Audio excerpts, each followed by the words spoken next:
I wasn't the kind of man who got caught staring at people, but that morning, I did. And it changed everything. The day had started like any other in our quiet cul-de-sac, sunlight filtering through the sycamores and the faint hum of lawnmowers filling the air. I was fixing the front gate of my small, time-worn house when I first saw her, Clara Hewitt, my 50-year-old neighbor. She'd moved in just a few months earlier, and though she always waved politely, she carried an air of mystery that made everyone curious. That morning, she was in her front yard, trimming the rose bushes that lined her porch, wearing a light blue sundress and an old straw hat that shaded her sharp yet kind face. There was something about the way she stood, calm and confident, her silver-streaked hair tied back, her hands steady despite the thorns.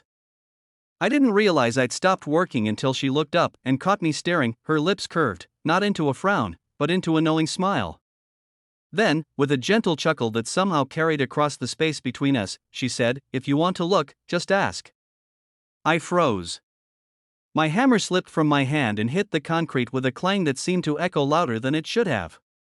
My cheeks burned as I mumbled something like an apology, but she just laughed softly, brushing the dirt from her gloves before heading inside. I stood there, utterly embarrassed, but also intrigued, backhand index pointing right. If you believe in kindness, second chances, and the beauty of unexpected friendships, please like, comment, share, and subscribe to Kindly Tube. It helps stories like this reach more hearts. After that day, I found myself noticing Clara more often, not in the way that rumor mills in small neighborhoods might suggest, but in the quiet way someone notices a melody they didn't realize they loved. She had a rhythm about her, gardening at dawn, sitting on her porch with a cup of tea and a worn paper bag, feeding the stray cat that always lingered near her steps. I was 34, a mechanic who spent more time under car hoods than in conversations. After my divorce 2 years ago, I'd stopped trying to connect with people. My house was quiet, my dinners were lonely, and I'd convinced myself that solitude was safer than disappointment.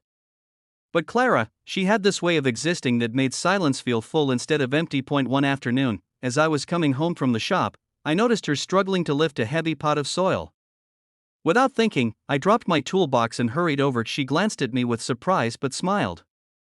"Guess you decided to ask for a closer look after all," she teased. I laughed nervously, helping her set the pot down. "You're tougher than you look," I said. "Years of practice," she replied. "Life doesn't give you much choice." That was the beginning. Over the weeks that followed, I found reasons, some real, some invented, to stop by her house. A leaky hose she couldn't fix, a garden light that flickered, an old chair that needed tightening. She always thanked me with a cup of tea or a slice of her homemade lemon cake, and we'd sit on her porch as the hours slipped away. Through those small moments, I learned bits of her story.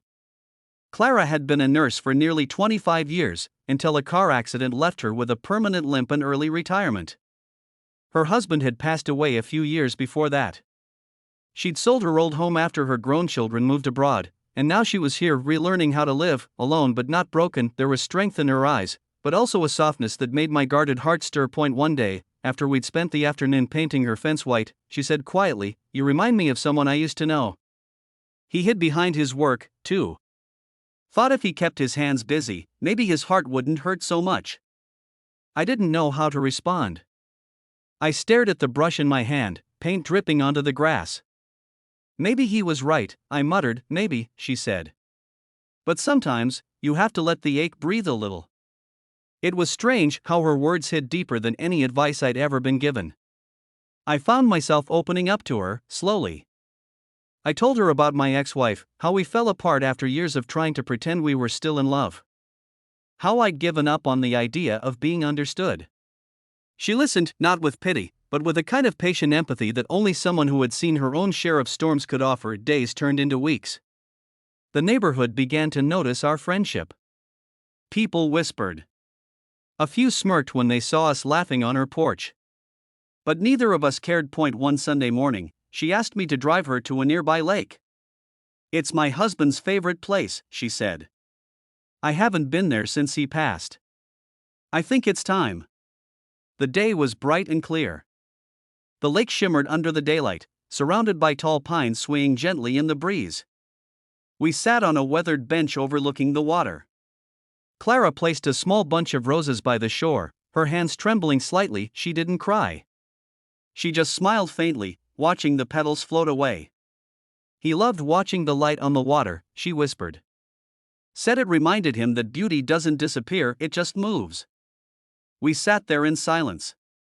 For the first time in years, I felt something shift inside me, a quiet warmth replacing the numbness I'd been carrying. On the drive home, she turned to me and said, "Thank you, Noah, for being kind without asking why." After that day, we spent more time together. We planted vegetables in her backyard, fixed her old swing chair, and sometimes just sat in comfortable silence, the air between us filled with the hum of life being gently lived again. But then, one afternoon in early autumn, I saw an ambulance outside her house. My chest tightened as I ran over. The paramedics were calm but efficient. Clara had collapsed while watering her plants. They said it might be her heart. I followed the ambulance to the hospital, waiting in a cold corridor for hours. The smell of disinfectant, the distant beep of machines, it all blurred together. When the doctor finally came out, his face was gentle but serious. "She's stable now," he said. "You can see her." Clara looked fragile in that hospital bed, her silver hair framing her face like soft threads of light. But her eyes opened when I took her hand, and she smiled weakly. "Guess I worried you," she murmured. "You could say that," I replied, trying to smile through the ache in my chest. She squeezed my hand. "Don't look so serious. I'm not done living yet." True to her word, she recovered slowly but steadily. The neighborhood rallied around her, but I stayed by her side the most, bringing groceries, checking her blood pressure, walking her cat when she couldn't. And through it all, I realized something I'd been afraid to admit even to myself. I'd fallen in love with her, not in the conventional way, but in a quiet, soul-deep way that defied the boundaries of age or circumstance. One evening, as the sun began to set, she invited me over for dinner. The table was simple: chicken stew, bread, and a small candle flickering between us.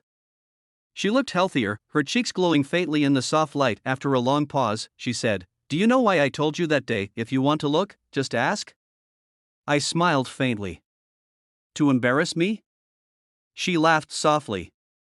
"No. Because I saw a man who'd forgotten how to look at life. You were fixing that old gate like it was the only thing holding you together. I wanted to remind you to stop hiding behind it." Her words left me quiet. She reached across the table, resting her hand on mine. "You helped me remember, too, that even after loss, there can still be laughter. Still be light." We sat there, hands entwined, two people who had wandered through very different storms but somehow found shelter in each other's presence. Months passed. Clara grew stronger, though her pace was slower now.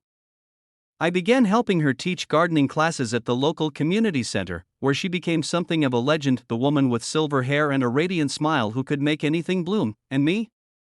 I stopped fixing gates for the sake of distraction. I started living again. Sometimes, in the quiet afternoons when the wind carries the scent of her roses across our shared fence, I still hear her teasing voice in my mind, "If you want to look, just ask." Only now, I realize she wasn't talking about her. She was talking about life itself.